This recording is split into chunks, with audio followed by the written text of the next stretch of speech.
Bienvenidas y bienvenidos a su programa, ya lo dijo la Corte, en el cual analizamos los fallos emblemáticos, las sentencias más importantes del máximo tribunal de la República. Y en esta ocasión vamos a platicar del amparo directo en revisión 6175/2018, que nos va a permitir una revisión de los estándares de protección de la libertad de expresión, de las diferencias entre formular opiniones o afirmar hechos en el ejercicio periodístico, en fin, de la cobertura también sobre el derecho al honor de las personas, de una serie de temas que son de la mayor relevancia para el debate público, el debate informado, que México necesita y que México pide, por supuesto. Y para entender el alcance de esta sentencia, le doy la bienvenida a Claudia Montaño. Claudia, muy bienvenida. Gracias por acompañarnos. Miguel. Gracias por estar aquí. Y Alejandro Castañón, gracias Alejandro, bienvenido porque ya nos has acompañado. Y pues como siempre lo solemos hacer, Alejandro, ayúdanos a entender los hechos alrededor del caso, cuál es el sustento fáctico, cuál es la situación que da lugar al caso y que posteriormente en la evolución procesal, en la secuela procesal llegará a la Corte, claro, por favor. Con mucho gusto. Todo inicia con un reportaje que se hace difundido a nivel nacional en relación al expresidente Enrique Peña Nieto, cuando todavía tenía ese cargo, y un libro o una investigación sobre una casa que asumían que había sido, pues no sé, realizada o digamos, llevada a cabo con cierto tipo de favores a una constructora. Es lo que se llamó la Casa Blanca. A raíz de esta investigación, el equipo de periodistas o el equipo de colaboradores de una de las periodistas que estuvo a cargo de esta difusión fue despedido, y con motivo de este despido, posteriormente renunció esta periodista a la cadena en la que trabajaba. A partir de esto se hace, digamos, se hace una publicación de un libro con este mismo nombre, y en ese libro se narra, digamos, a más detalle toda esta investigación, y esta periodista es invitada a realizar el prólogo de la obra. ¿Qué es lo que pasa? Que en el prólogo relata pues esta situación y cómo fue sucediendo este tipo de presiones y qué llevó a ella a realizar o decidir salir de la cadena, haciendo algunas afirmaciones en relación al presidente de la cadena de noticias, diciendo que esta persona pues había sido en cierta manera presionada por el gobierno federal para que generara, digamos, estas condiciones que la llevaron a tomar la decisión. Además de afirmar en el prólogo que había habido unos juicios que habían estado debatidos vinculándose a esta cadena de noticias, que habían salido favorablemente a favor de esta, a raíz de que se generó este despido y estas condiciones para la periodista. Con motivo de esto, el presidente de la cadena presenta un juicio de daño moral en contra de la periodista, y es donde inicia, digamos, este procedimiento, esta secuencia procesal, ¿no? Claudia, pues planteados así los hechos, como Alejandro nos acaba de narrar con gran claridad, creo yo, empieza efectivamente, también Alejandro lo señala, una secuela procesal que pues en diversas etapas va generando una serie de planteamientos. Cuéntanos estos planteamientos. Sí, Miguel. Se inicia una demanda civil en donde este empresario solicita que se declare la existencia de un daño, de una responsabilidad de la periodista, específicamente un daño moral, porque dice que se ha privado de su derecho, no privado, que se ha vulnerado su derecho al honor y a la vida privada. Y entonces lo hace con fundamento en una ley de responsabilidad de aquí de la Ciudad de México, que específicamente protege la vida íntima, el honor y la imagen.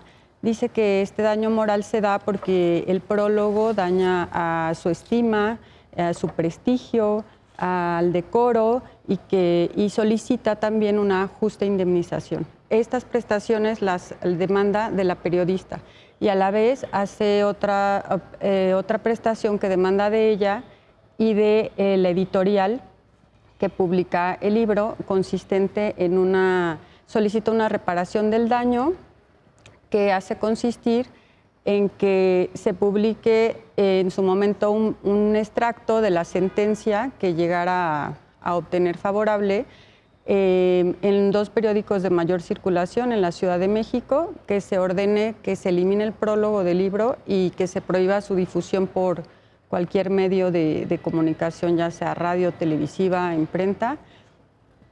Así se quedan la demanda. Y en primera instancia sí se determina que la reportera excedió su libertad de expresión y de información y que esto causó un daño a la moral y a la vida íntima del actor. Ambas partes, pero se absuelve por lo que vea la cuestión económica de la indemnización y ambas partes apelan. El Tribunal de Apelación confirma, ambas partes van al amparo. El amparo que importa aquí, que es el de la periodista, bueno, no que importe más o menos, sino del que estamos hablando, le es negado y entonces es cuando acude ella a la Corte haciendo valer algunas cuestiones de cargas probatorias, algunas cuestiones de su libertad de expresión y cuáles son sus límites, y comienza a citar ahí ciertos criterios que ha tenido ya esta Suprema Corte. Y entonces aquí creo yo que este asunto de ser no deja de ser una materia civil, pero ya en este punto se convierte netamente constitucional, porque entonces aquí ya estamos viendo la libertad de expresión frente a un derecho a la personalidad, como es el del honor, el de la vida íntima, pero ya desde parámetros y cuestiones como es la carga probatoria, que vamos a platicar más adelante, desde una perspectiva de la doctrina jurisprudencial, ¿no? O sea, que de diferentes casos que ya se han tenido con estas vicisitudes y se ha tenido que determinar cuáles son los límites y cómo deben analizarse estos casos desde el punto de vista constitucional, no tanto desde las cargas probatorias de la materia civil. Alejandro, esto que Claudia menciona en esta última parte es extraordinariamente importante, creo yo, porque, fíjate, un asunto, como muy bien lo explicó Claudia, que parte de una jurisdicción civil, que fue materia de conocimiento de origen en un juzgado civil, se convierte en un litigio constitucional en el enfrentamiento, en el choque entre esta libertad de expresión y el derecho al honor, la vida íntima, la imagen, etcétera.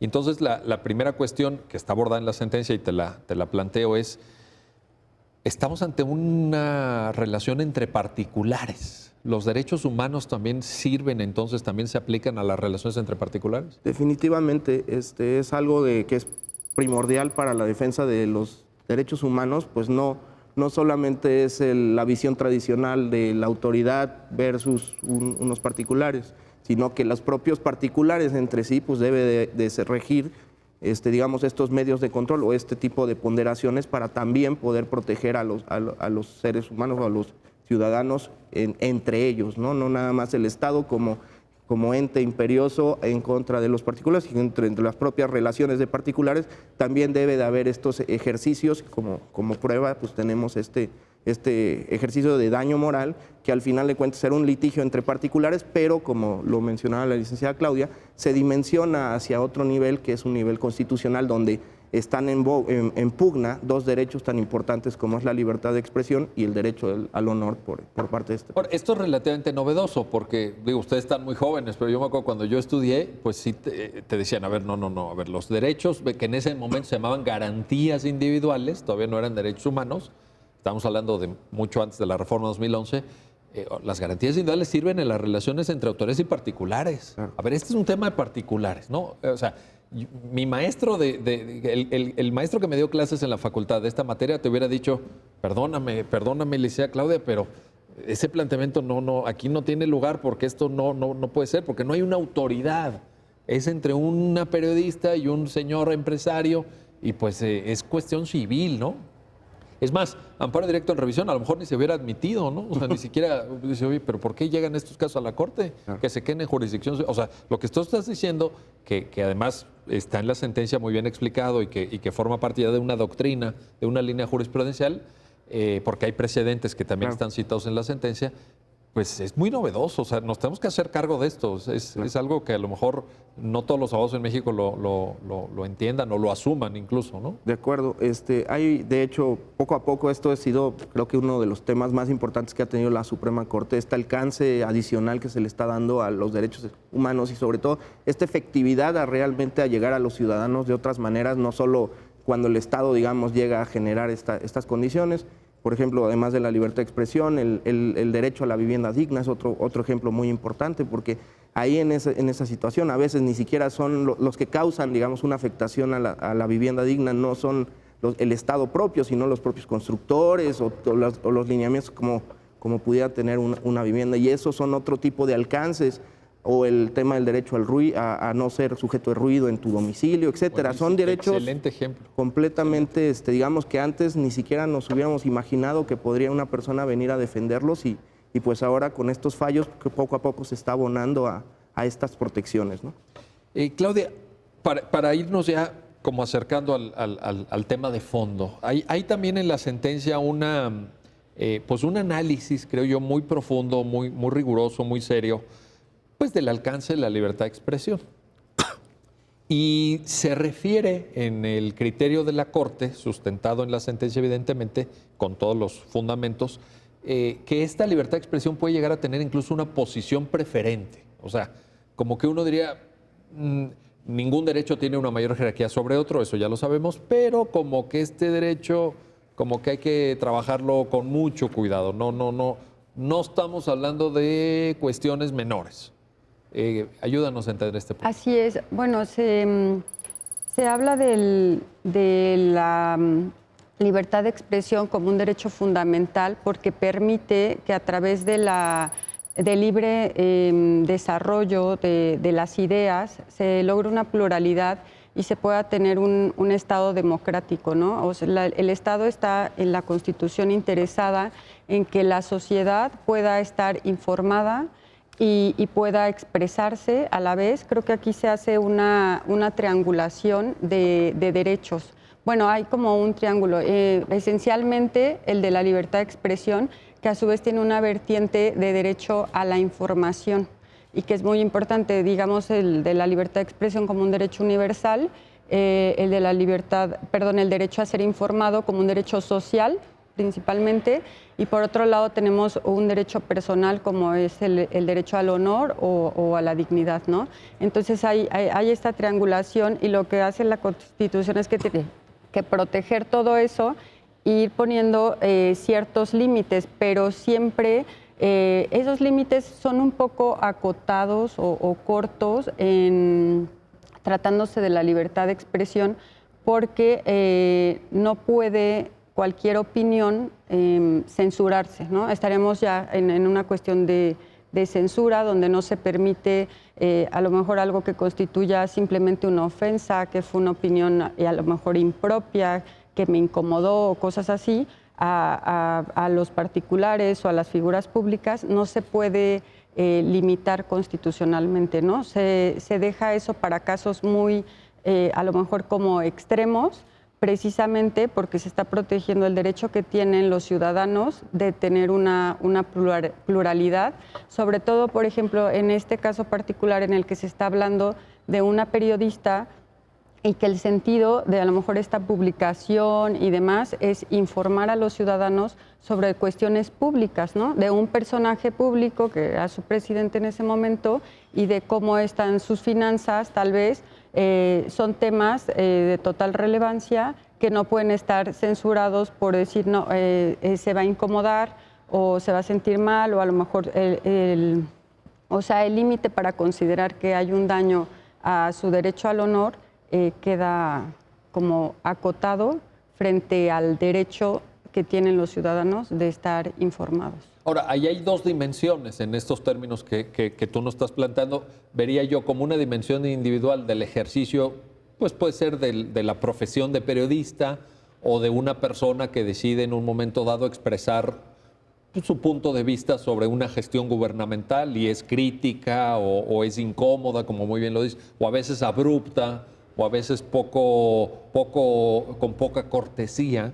Pero luego hay una dimensión social también, ¿no? Es decir, la sociedad tiene derecho a saber esto, la sociedad tiene derecho a que a través de los medios de comunicación se difunda información sobre las finanzas de quienes nos gobiernan, sobre el estilo de vida de quienes nos gobiernan, sobre dónde viven quienes nos gobiernan o cómo adquirieron una casa, etcétera.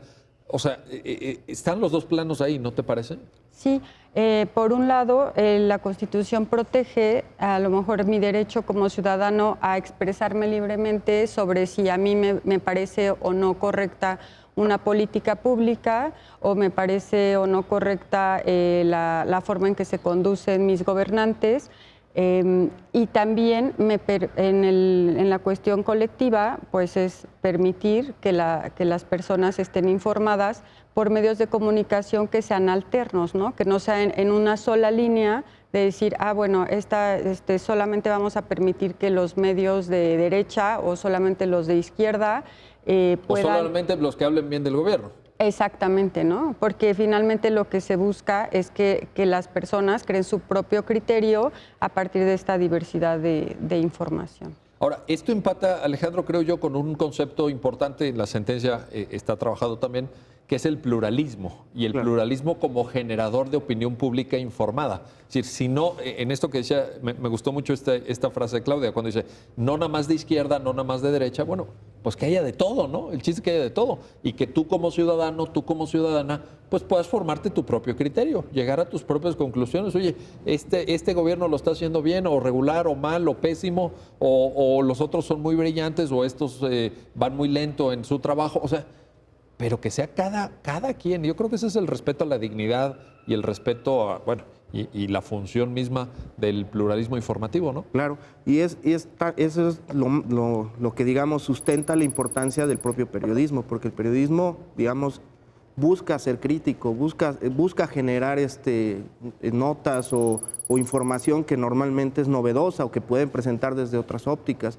En el tema de periodismo, pues, es muy importante establecer que antes, pues, libertad de expresión lo veíamos desde un ámbito muy tradicional de yo tengo la libertad de expresarme, de mandar de decir un mensaje, pero ahora la libertad de expresión ya tiene una connotación mucho más amplia, porque se han dado cuenta que no basta en la expresión, necesitas el canal para expresarte, la forma de que también se respete el Estado, te dé esas condiciones para que se pueda mandar mensajes y que un mensaje, como bien comenta doctor, que sea plural, que haya varias opiniones, que se llegue a generar debates públicos, que se lleguen a dar ideas que igual en otras condiciones no podrían darse o con otro tipo de gobiernos, pero esta es una base fundamental de la propia democracia y es lo que te genera, digamos, estas condiciones de poder, pues, pluralizar los debates, pluralizar las ideas y generar estas condiciones. También me quiero referir mucho a la importancia que tiene la libertad de expresión, que la propia Convención Americana señala que ninguna manifestación de ideas se debe de censurar previamente, sino que tal caso sería una cuestión de responsabilidad. Digo, en términos coloquiales, como el refrán de que más vale pedir perdón que pedir permiso, pero es la importancia de que no podemos estar pidiéndole permiso al Estado para ver qué manifestamos o qué se dice, porque ese es precisamente un riesgo de censura. Difícilmente podríamos estar como consultando todas las ideas o todas las referencias que queramos decir de cualquier persona antes de decirlas, porque normalmente o la generalidad sería pues que no las digas, a nadie le va a gustar que se mande un mensaje que pueda incomodar o pueda generar un problema. Entonces, la propia derechos humanos, el reconocimiento de los derechos humanos genera esta condición de, pues, si se dice, pues, que mal se diga, se va a reparar, se va a buscar cómo restringir, pero preferible decirlo a no decirlo, porque eso generaría completamente un tema de censura, ¿no? Y eso es lo que se está protegiendo en estas condiciones, ¿no? Lo dijiste muy bien, Alejandro, y creo que es uno de los cimientos del Estado constitucional de derecho. No me imagino una democracia constitucional sin libertad de expresión, sin capacidad crítica y sin generar un ámbito de opinión pública pluralista, en donde los puntos de vista, sí, incómodos a veces, sí, pues agresivos incluso en términos de crítica política, pero al final del día pues es lo que forma a una opinión pública, sino de qué manera nos vamos a enterar de lo que está sucediendo. Bueno, déjenme hacer una pausa, no se vayan, regresamos enseguida, porque este tema del amparo directo en revisión 6175-2018 da para muchas reflexiones sobre, incluso me atrevo a decir, en una visión general del modelo de sociedad que queremos y de la manera en la que en esta sociedad tenemos que aprender a debatir y el alcance de nuestra libertad de expresión. Regresamos enseguida.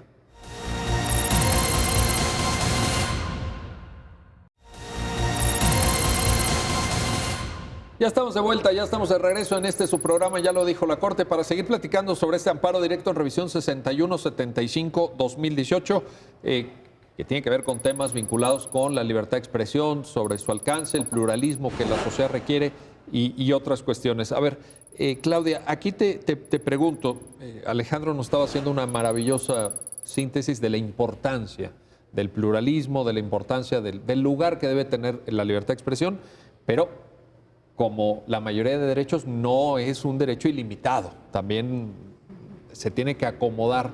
Y en la sentencia hay una reflexión, tomando precedentes, por cierto, que esto también ya lo había dicho la Corte, sobre el derecho al honor. Exacto. Ayúdanos a entender esta parte. Sí, se explica un tanto que no está reconocido como un derecho humano, sino es un límite a la libertad de expresión. Y se habla de que hay diferentes formas de entenderlo, una forma subjetiva o ética y otra forma objetiva. La subjetiva es cómo me percibo yo dentro de mi dignidad, yo como persona, cómo me veo y finalmente pretendo que así me vea la sociedad. Y la otra, la objetiva, es la externa, es cómo me ven a partir de esa proyección que yo doy, ¿no? Entonces, este aspecto es fundamental en la sentencia porque finalmente se va a determinar si estos hechos que quedaron narrados en la demanda dan pauta para considerar que hubo un daño al honor de la parte actora. Cuando hablas de esta dimensión subjetiva, así lo llama la sentencia, ¿no?, del derecho al honor, podríamos asociarla quizá con, digamos, una característica del terreno psicológico, pero me gusta llamarlo así, autoestima quizá, ¿no? Es decir, ¿cuál sería la afectación a la dimensión subjetiva? Una afectación a la autoestima, a la representación que tú tienes de ti mismo. Y en la objetiva sería, por ponerlo en una sola palabra, la reputación quizá, ¿no?, la imagen que tú proyectas a los demás. Exacto. ¿Te parece? Así quedaría perfectamente definido en sus dos acepciones. Alejandro, a ver, planteamos ya libertad de expresión, por un lado. Planteamos, Claudia ahorita nos ayudó a esa comprensión, derecho al honor. Si seguimos avanzando en el desarrollo argumentativo que hace la sentencia, llegamos a una parte donde la Corte nos llama la atención y dice, a ver, nada más que aquí hay que tener en cuenta también la calidad de las partes, porque no, aunque ya también aquí en el programa lo hemos comentado con ustedes, bueno, se trata de imponer los derechos fundamentales frente a dos particulares, pero no cualquier particular, es decir, no es que fuera una persona que iba pasando por la calle, etcétera, que le dijo a otra, no, estamos hablando de una periodista con una gran trayectoria además, con muchos años de experiencia, una de las periodistas más importantes de este país, me atrevo a calificarla así, frente a una persona, un empresario de medios también con una trayectoria incluso familiar, es decir, con una empresa que venía ya de una familia, que tenía un nombre, pues evidentemente, con mucha presencia en ese ámbito y en otros, porque es un empresario que ha trabajado con gran éxito, por cierto, en diversos ámbitos. Esto, desde el punto de vista jurídico, ¿tiene trascendencia, no tiene trascendencia? ¿Cómo lo analiza la Corte? Claro, bueno, la Suprema Corte ha hecho varias clasificaciones hablando de los sujetos, digamos, que pueden ser involucrados con el tema de libertad de expresión. Por un lado tenemos a los agentes del Estado, a los servidores públicos. Ellos tienen, digamos, un estándar de protección más bajo que los demás sujetos. ¿Por qué? Porque son funcionarios públicos, se les puede llegar a criticar, incluso se les puede generar un poco de más incomodidad que cualquier otro de los sujetos.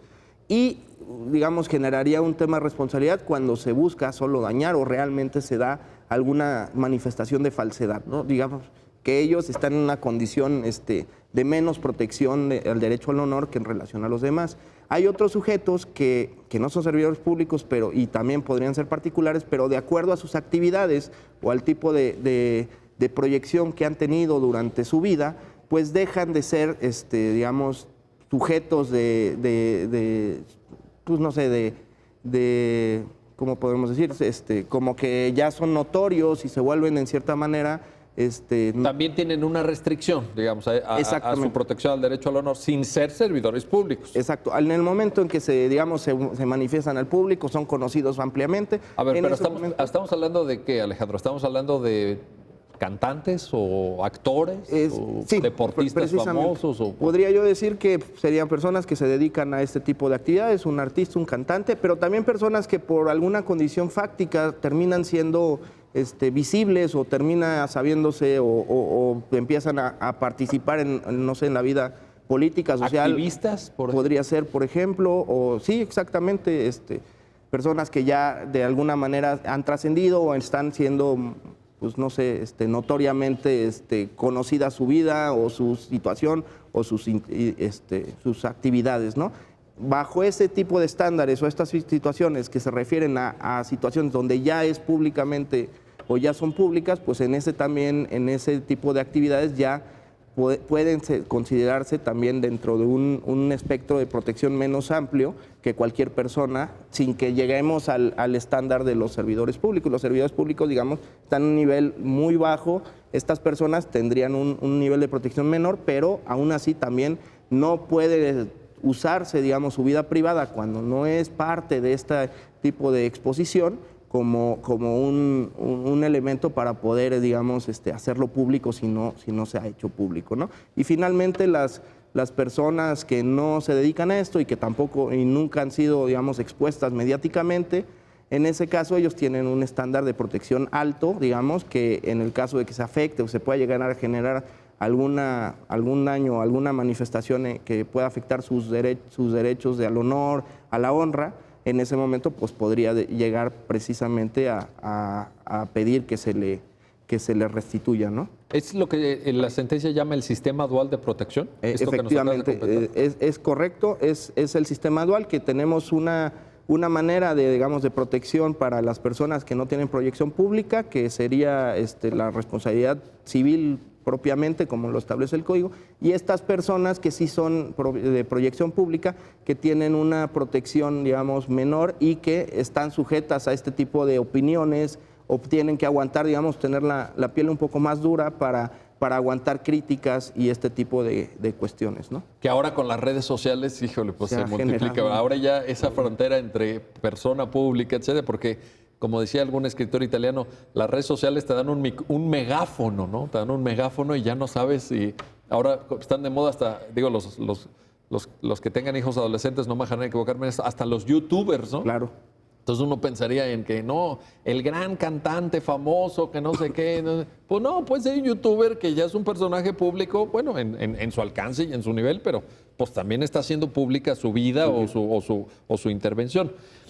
A ver, Claudia, hay un tema en la sentencia puntualmente desarrollado porque creo que es el corazón de la litis, que es el tipo de expresión. Es decir, una cosa es narrar hechos, ¿no? Afirmar esta mesa es de color café, y otra cosa es formular opiniones. Ahí hay una discusión, creo yo, muy interesante que vamos a abordar enseguida. Pero antes de entrar a eso, si nos quisieras compartir una parte de la reflexión de la sentencia, explicárnosla, que es, ¿puede haber expresiones que no estén protegidas por la Constitución? ¿Puede haber, digamos, por ahí hay incluso una tesis citada, ¿no?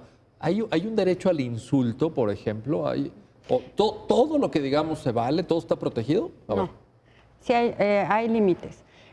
Y se habla aquí en la sentencia precisamente de estas expresiones que están excluidas, que son aquellas que son ofensivas o aprobiosas, que son las que pretenden no solo un insulto, sino una vejación, una humillación, que pretenden un menosprecio hacia la persona. aún en tratándose de figuras con proyección pública, estas quedan excluidas. Y también las que se conocen como impertinentes, es decir, las que están fuera de contexto, de, por ejemplo, en una nota de lo que se está informando, ¿no? A lo mejor, hablando de figuras públicas como un deportista, si lo están entrevistando por una cuestión de un partido que tuvo ayer y de repente él emite opiniones personales sobre la esposa de otro de los jugadores, con el afán de humillar y además saliéndose totalmente del contexto, pues claro que eso ya queda fuera de la protección constitucional. Aun cuando esta persona fuese también un personaje público del que se está hablando, ¿no? Es decir, no se puede aprovechar el periodismo para pretender dar una nota de interés público e incluir ahí alguna cuestión que pudiera ser personal o que pudiera ser simplemente contraria a lo que se pretende informar con el afán de dañar a otra persona. El insulto y el daño, sí es como tal, quedan prohibidos, ¿no? Perfecto. Alejandro, ayúdanos ahora a entender esta otra parte que la sentencia, como dije, creo que aborda con gran precisión y que en alguna medida constituye el corazón mismo del debate jurídico aquí, que es hechos u opiniones. Claro. ¿Por qué? En primer lugar, te pediría que nos ayudes a entender por qué esta diferencia es relevante para el caso específico. Claro que sí. Este tema de hechos y opiniones, pues, primero es muy importante porque cualquier mensaje, cualquier transmisión de ideas, siempre o por lo general, pues, no solo se transmiten hechos, no solo se refieren con situaciones fácticas, sino que también al ser transmitido por alguien o alguna persona, pues siempre tiene una opinión o tiene un alcance, digamos, de cuál es su apreciación.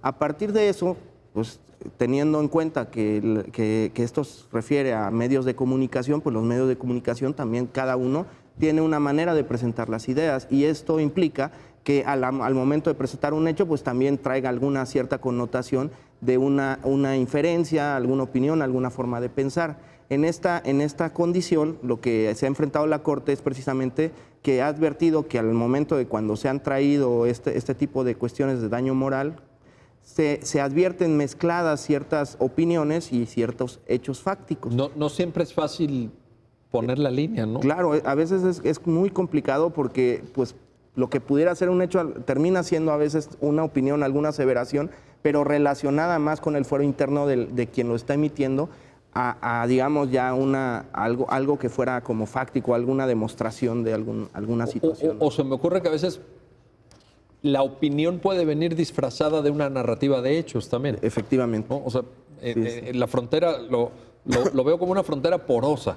No siempre es sencillo. Es muy difícil entender o tratar de advertir cuál es el hecho de la opinión. Entonces, lo que ha hecho la Suprema Corte es usar un estándar dual en el sentido de que, pues, tratar de identificar, digamos, en los párrafos, cuáles son aquellas opiniones y cuáles son ellas hechos o fácticos o algún señalamiento ya muy concreto de alguna situación que sucede.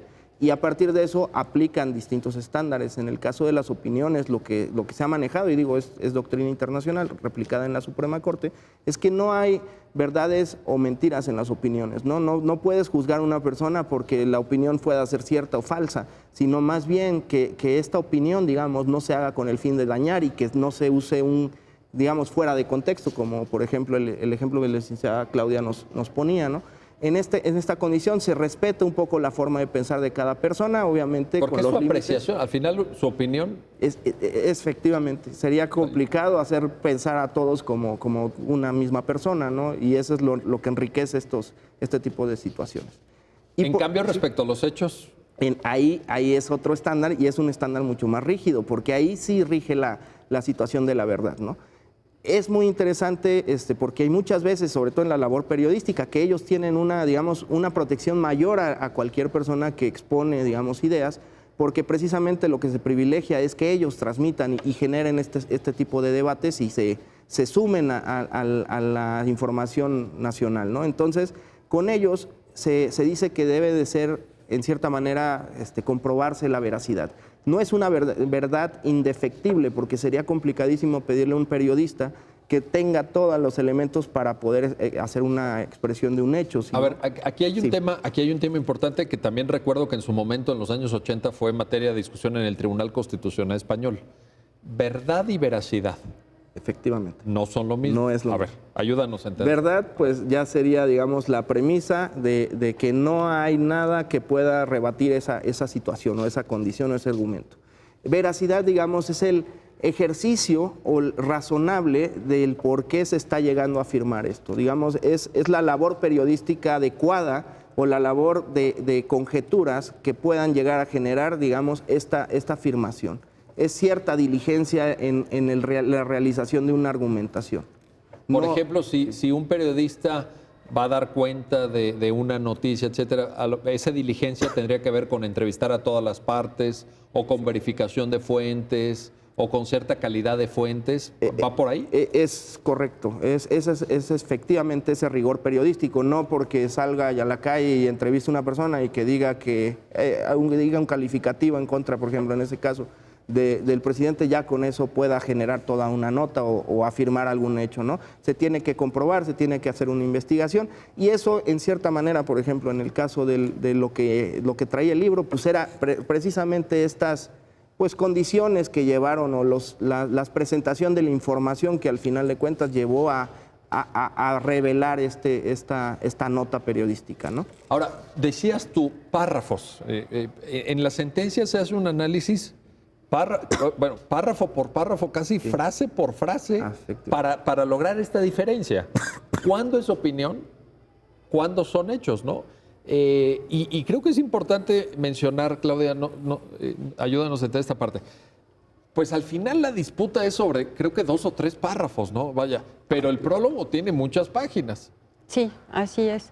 Creo que son 38 quizá. Sí, más o menos. Por ahí, casi 40 hojas. De 40 páginas, 3 párrafos levantaron así ámpula, ¿no? ¿Cómo llamarlo? O detonaron el litigio, pues. Exacto. Se habla en una parte sobre frases que se pueden considerar que van contra el honor del actor, de su familia, pero en esta parte se consideraron opiniones que hace la periodista de su forma de proceder, porque hablaba de una cierta censura para el programa en el que ella participaba en cuanto a los contenidos, es decir, que le habían dado como ya ciertos lineamientos y eso se lo atribuía a este empresario y a su familia, lo cual consideraba era una cuestión desafortunada. Y en la cuestión de hechos se habla de ciertos juicios que había habido para otorgar concesiones a la radiodifusora, televisora de este empresario. Y entonces se hace hay una mezcla, ¿no? Y precisamente lo que dice Alejandro hay una diferente forma de considerar cómo se debe probar o qué probidad debe de tener los hechos y las opiniones, ¿no? En la cuestión de opiniones, pues es una forma como más amplia, no se pide a los periodistas ni a ninguna persona que esa opinión tenga algún sustento, porque pues todos opinamos diferente sobre el clima, sobre política y sobre la percepción que tenemos de la vida misma, ¿no? Y no se podría, es decir, si le pedimos a alguien que demuestre o que acredite o que pruebe una opinión, pues ¿cómo se prueba una opinión? Y en cuestión de hechos, pues se pide que tengan un sustento fáctico. Entonces, lo que se desarrolla aquí, al analizarle estos párrafos que son los controvertidos, se determina que hubo una mezcla, ¿no?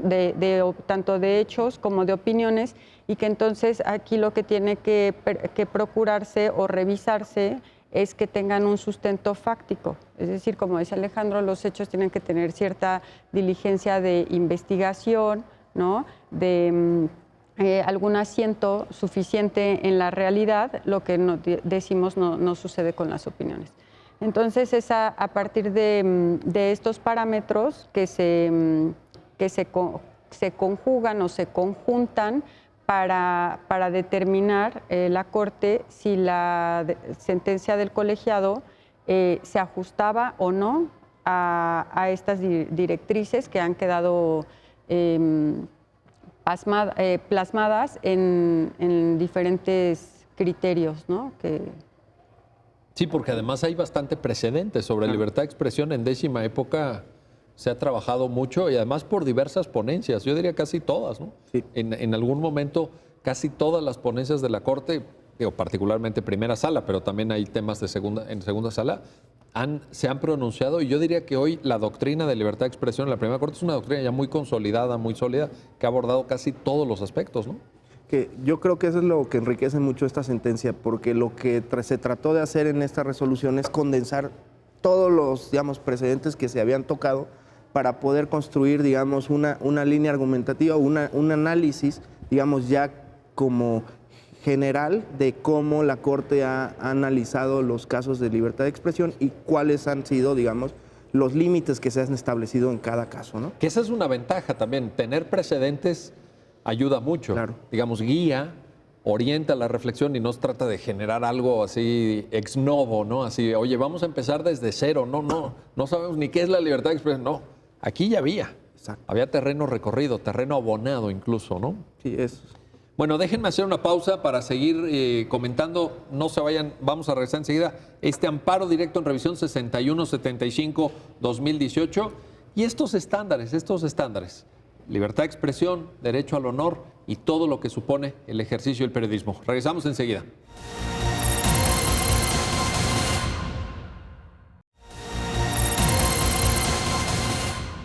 Ya estamos de vuelta, ya estamos de regreso en su programa, ya lo dijo la Corte, para seguir platicando sobre el amparo directo en revisión 6175-2018. Y bueno, vamos, Claudia, ayúdanos a entender esta parte de la consecuencia jurídica, y casi me atreveré a decir procesal, de la diferencia que Alejandro nos planteaba entre hechos y opiniones. Esto pues tiene que ver con tema de carga probatoria, ¿no? Así es. ¿Quién tiene que probar qué cosa? Sí, en este aspecto del periodismo no se pide que la carga probatoria sea absoluta, porque ya decíamos, para probar algún hecho no tiene que ser una verdad netamente probada, porque si no también esto vedaría el derecho la libre difusión de ideas, si el periodista tiene que no solamente tener ciertas fuentes, sino haberlas comprobado todas, ¿no? Entonces, aquí en el asunto particular llama la atención que decían, la periodista tenía que, cuando habla de estos juicios, cuando referíamos a los hechos, tenía que demostrar que efectivamente habían existido, cómo se habían resuelto y si era en la época en la que ella desarrolló el prólogo o como ella lo narraba. Creo que por ahí alguien incluso le pedía hasta el número de expediente, ¿no? Creo que por ahí se mencionaba algo a ese grado de detalle. Exacto. Entonces, bueno, esta cuestión también, incluso lo de los números de expedientes, ya fue una cuestión que se trajo al amparo, pero como estamos en una cuestión de estricto derecho, pues se dijo ya no, aquí no lo puedes traer. Sin embargo, de acuerdo a los parámetros que se han establecido por esta Suprema Corte, no era necesario que al narrar el hecho tuviera ahí, refiriera como todas las pruebas. Entonces aquí hay, Alejandro, una diferencia probatoria en cuanto a las cargas civiles que tenemos que el que afirma está obligado a probar. Ese sería como el principio tradicional que a todos nos enseñan en la escuela, ¿verdad? Si tú afirmas algo, te incumbe la carga de la prueba. Así es. Tienes que probarlo.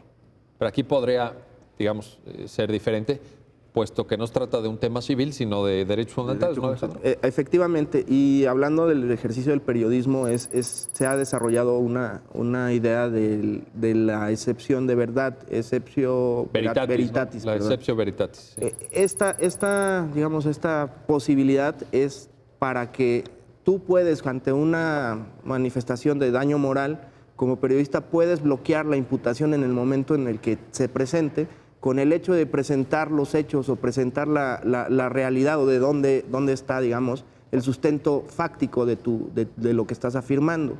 Ese es como un beneficio que tiene el periodista o cualquier persona que pudiera tener estas condiciones. Sin embargo, por el hecho de no presentarlo, no forzosamente genera, digamos, la responsabilidad, como normalmente pudiera pasar en un juicio civil donde hay imputaciones y defensas, ¿no? Y que cuando tú no te defiendes, pues el otro puede imputarte la responsabilidad o puede ser condenado por no probar en contrario o ser omiso. ¿Qué es lo que sucedió aquí? Que el empresario manifiesta que estos juicios se faltó a la verdad la periodista, porque en estos procedimientos ya se habían determinado desde antes de que ella hiciera la investigación de que se le otorgara un beneficio, una concesión. La periodista, al contestar la demanda, señaló que ella demostraría en el procedimiento que sí existían esos juicios. Sin embargo, no probó nada, no se presentaron pruebas de su parte, y fue lo que llevó al Tribunal Colegiado a definir y a establecer que como no había presentado las pruebas, a ella le caía la carga de la prueba y por tanto se demostraba la falsedad de los hechos. Entonces, con esta excepción que lo revisó la Corte y analizando la doctrina desde un punto de vista constitucional, se determina que no por el hecho de no presentar, digamos, la información que avale este hecho, pues por esa misma circunstancia o sola circunstancia, pues ya va a ser falso, ¿no? Entonces, se da la posibilidad de analizar las condiciones en las que se hizo la referencia, cuál es el hecho realmente probado y si efectivamente existen elementos para poder, aunque sea, determinar que esto es falso, ¿no? No dependen del periodista. Y más aún se agrava esto y se protege al periodista porque muchas veces su labor es confidencial, digamos, las fuentes son confidenciales, hay documentos que no puede hacer públicos. Y en ese secreto profesional también se está reconociendo, digamos, esta posibilidad de que pues, muchas veces el periodista no podrá presentarlo, pero no por eso no va a ser condenado a una responsabilidad, ¿no? Habría que ver todo. A ver, déjame, Claudia, plantear esto en términos muy sencillos para las personas que están viendo el programa. Lo que Alejandro nos explica de carga probatoria, excepción de verdad, la exceptio veritatis, etcétera, funcionaría quizá de esta manera. Una persona demanda a otra por daño moral porque le dijo o afirmó que es un ladrón, ¿verdad? Y dice, oye, a mí que me digas ladrón, pues me afecta en la imagen que tienen mis vecinos, ya no me saluda fulano, etcétera. Y en ese momento la exceptio veritatis se presenta cuando dicen, es que aquí hay una sentencia que dice que tú robaste. Entonces hay un fundamento fáctico. ¿Sería eso? La verdad como, ¿cómo llamarlo? Como tapón, como barrera, como muro quizá, para evitar el daño moral, la responsabilidad por daño moral. Sí, así es.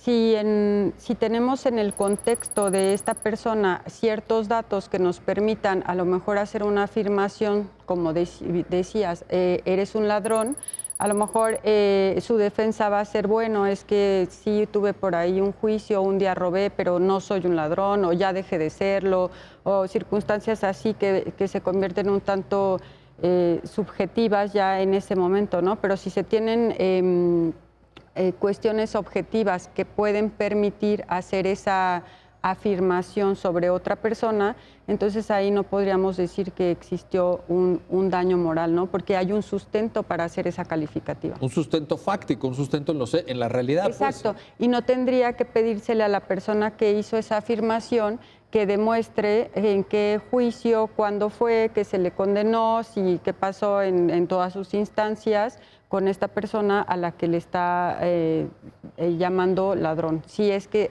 sí hubo un momento o una sentencia, había ya una acusación en ese sentido. Alejandro, para ilustrar un poco, para las personas que estaban siguiendo el programa, para ilustrar un poco la relevancia absoluta, de la cual tanto Claudia como tú han hecho referencia y creo que lo han expresado con gran claridad, entre opiniones y hechos, déjame referir que en una parte del prólogo, la periodista de la que estamos hablando dice que como consecuencia del despido y de todas estas circunstancias que se dieron alrededor de ese famoso reportaje de la Casa Blanca que ya al principio referías, se produce, fíjate, y cito literal, un derrumbe moral por parte de este empresario, o incluso menciona ya a su hermano, incluso sí, familia, etcétera. Claro, fíjate, ahora escuchando esta explicación tan clara de Claudia de carga probatoria, etcétera, uno dice, ¿y cómo se prueba eso? O sea, fíjate, hubo un derrumbe moral. A ver, pruébame el derrumbe. Oye, pues, híjole, ¿no? O sea, efectivamente, digo, en esta situación lo que se advirtió es, o se consideró por la Corte es que eso es una opinión. Al final de cuentas es la apreciación de esta persona que cómo tenía, digamos, en cierta manera una estima o una condición y consideró que había habido alguna cuestión que lo había derrumbado, ¿no? En esta condición, como para poner como en el ejemplo de lo que habíamos platicado, pues no estamos tocando el tema de si fue verdad o mentiras, más bien sería un tema de que si esa aseveración o esa opinión se hace dentro de un contexto fáctico. Y esto es donde el colegiado tenía una opinión y la Suprema Corte llegó a otra, porque el tribunal colegiado decía que esto era una manifestación innecesaria, digamos, que no tenía ninguna relevancia. Sin embargo, al analizarlo la Suprema Corte, considera que está relacionado, digamos, con esta situación notoria de la investigación, del despido a la que fue sujeto ella, que generaba, digamos, en cierta condición una presión del Estado y que al final de cuentas esta opinión pues estaba vinculada con esta presión, digamos, que había sido generada del Estado a un medio de comunicación, que es una institución que también tiene amplia importancia para el país, ¿no? Por esa condición, ahí se analiza desde un punto de vista de opinión. Oye, Claudia, a ver, fíjate, en esta reflexión de Alejandro, entonces, aquí estamos mezclando también, si bien es cierto que el origen es un juicio civil, como ya muy bien nos hiciste favor de explicarlo, si bien es cierto que la demanda es una acción por daño moral, ¿no? Incorpora una acción por daño moral, si bien es cierto que son dos partidos, pero hay, digamos, el contexto o el subtema que está ahí es un tema político. Es un tema que involucra a un funcionario público de la mayor jerarquía, vaya, el presidente de la República, ¿no? Para decirlo con todas sus letras. Ese hecho, aunque no sea lo principal, ya sabes que lo principal, pero el sustrato de que se trate de un tema político puede cambiar también la apreciación de la Corte y la calificación o la forma de ponderar los derechos en juego, etcétera. Sí, por la circunstancia que hablábamos del derecho que tiene la sociedad a la información y porque son temas de total interés público, ¿no? Entonces, creo que aquí sí el tratamiento es distinto por la relevancia social, definitivamente, ¿no? ¿Podría haber por ahí un concepto como de interés público? Sí, sí. Ese sería una llavecita que nos abriría la puerta a una reflexión diferente que si fueran temas como de vida privada o más o de frontera con protección a la intimidad, casi, ¿no? Sí, precisamente por esta posibilidad de pluralidad de la que se hablaba y del interés que normalmente tiene la sociedad en saber qué están haciendo sus gobernantes, cómo lo hacen y todas esas circunstancias que engloban y que siempre están en pues vaya, que son de interés para todos. Ahí hay una mayor protección a la libertad de expresión porque se está protegiendo a la sociedad misma de ese derecho a ser informado para después, como decías en un principio, formar sus propios criterios. Hay una parte en la sentencia, Alejandro, que me gustó mucho, retomando un precedente, si mal no recuerdo, del año 2014 o del 2012 por ahí, cuando dice, el debate público tiene que ser desinhibido, robusto y abierto. Esta es una frase que está en la sentencia, que es una paráfrasis, bueno, casi en su literalidad, de esta famosísima, la más famosa frase del gran precedente, el gran caso de libertad de expresión de la Corte de Estados Unidos, que es New York Times versus Sullivan, sí. Esa sentencia del 64 que escribió el Justice William Brennan Jr. y que ha hecho fortuna, esta frase ha hecho fortuna. A mí, la verdad, cuando la leí en la sentencia de la Corte, en este amparo directo en revisión 61-75, caray, me causó la mejor impresión. Lo digo sinceramente. A mí, ver este tipo de afirmaciones en un pronunciamiento judicial mexicano me encanta porque la reflexión que yo me hice cuando leí esta parte de la sentencia es, ya estamos en la modernidad. Claro, alguien podría decir, oye, pero allá en Estados Unidos fue en el 64 sí, y esto es del 2018, ¿no? O sea, bueno, pero llegamos. A lo mejor llegamos tarde, pero aquí estamos, ¿no? Esto es importante, creo. Claro, es una construcción que creo, pues, para el derecho mexicano, pues, es novedosa, ¿no? Digo, Novedosa. entiendo que, Sí. que ya se ha construido mucho más en otros países y como sea, nosotros hemos hecho, pues, una amalgama a nuestro derecho, a nuestra manera de construirlo, ¿no? No, tampoco estamos tan liberales como el Estado americano. Bueno, Estados Unidos en libertad de expresión tiene lo suyo también. Ha sido muy debatido porque allá tienen casi una visión absolutista. Exactamente, ¿no? Entonces, creo que también retomamos un poco de España. Tenemos ciertas condiciones que nos han puesto en una condición que creo que podemos señalar que estamos en la mitad, ¿no? No estamos ni tan hacia la libertad de expresión, pero tampoco estamos buscando, digamos, una protección absoluta de los derechos del honor, ¿no? Y en esta resolución que nos comentaba, doctor, pues también lo que se privilegiaba era la información sobre algunas inexactitudes de algunas manifestaciones o hechos incluso que se decían que sucedían cuando no sucedieron, pero no generaron una responsabilidad porque, digamos, fue más importante el mensaje, fue más importante todo el conocimiento de todo lo que estaba sucediendo que, digamos, estas imprecisiones, ¿no? Porque eso generaría, digamos, una limitación de qué es lo que platicábamos, ¿no? Preferible enviar el mensaje en estos casos siempre y cuando con los límites que los delitos y, no sé, discursos de odio, que son otro tipo de protección condiciones. a la infancia, por ejemplo, también. Efectivamente. Por ahí alguno de ustedes citaba hace rato la Convención Americana de Derechos Humanos, creo que tú lo mencionaste, Alejandro, el famoso artículo 13 que establece la libertad de expresión, y ahí uno de los límites, discurso de odio, digamos, promoción o llamado a la violencia, etcétera, pero también protección a la infancia, es decir, la libertad de expresión no quiere decir que podamos pasar películas pornográficas frente a niños o que tengan acceso a materiales o a discursos que pudieran afectar su sano desarrollo, su estabilidad emocional, su desarrollo psicológico, etcétera. O sea, sí, tampoco es como absoluta, ¿no? Dentro de estos límites, pues ahí es donde se prefiere o se busca proteger para pues, generar esta dualidad, esta pluralidad de informaciones, ¿no? Diría que con un debate público desinhibido, robusto y abierto, parafraseando a la sentencia de la Corte de Estados Unidos y ahora a la nuestra, ganamos todos, ¿no? Esa sería la conclusión. De acuerdo. ¿Ganamos todos? Sí. Muy bien. Claudia Montaño, Alejandro Castañón, gracias por ayudarnos a entender este importante caso, este importante precedente sobre un derecho toral, estructural del Estado constitucional, que es la libertad de expresión. Y gracias a ustedes, gracias por hacer posible este programa, ya lo dijo la Corte, en el cual analizamos los fallos emblemáticos, las sentencias más importantes del máximo tribunal de la República. Hasta pronto.